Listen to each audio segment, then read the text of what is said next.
Obama is laying out his agenda for this year in his sixth State of the Union address. A defiant tone being struck in the primetime speech, even after November's decisive midterms. Doug Luzader is live for us in Washington with those details. Good morning, Doug. Good morning. And look, this was really a question of tone as much as substance. And there was a question about whether the president will kind of tack toward the middle in the wake of those midterm elections. But it didn't happen. And he began last night bragging about the economy.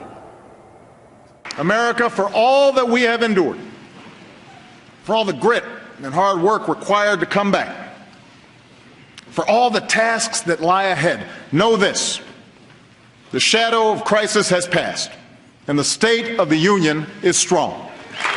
In Iraq and Syria, American leadership, including our military power, is stopping ISIL's advance. Instead of getting dragged into another ground war in the Middle East, we are leading a broad coalition, including Arab nations, to degrade and ultimately destroy this terrorist group. The president also talking about the war on terror there. A lot of the specifics we already knew because leading up to this speech, the president had traveled the country outlining these plans, hoping to generate more interest in an address that really fewer and fewer Americans are paying attention to these days. And the president is facing something that he has never seen before, and that's a Congress that is under complete Republican control. He offered a number of veto threats last night.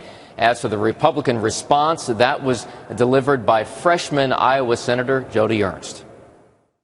Will propose ideas that aim to cut wasteful spending and balance the budget with meaningful reforms, not higher taxes like the president has proposed. And Joni Ernst, by the way, we refer to her as a freshman. She's only been in that position for about 2 weeks, already delivering the Republican response. As for those tax hikes the president is talking about, they amount to about $320 billion over the next decade. They appear to be dead on arrival here in Congress. Back to you guys. Doug Luzader live. Thank you, Doug.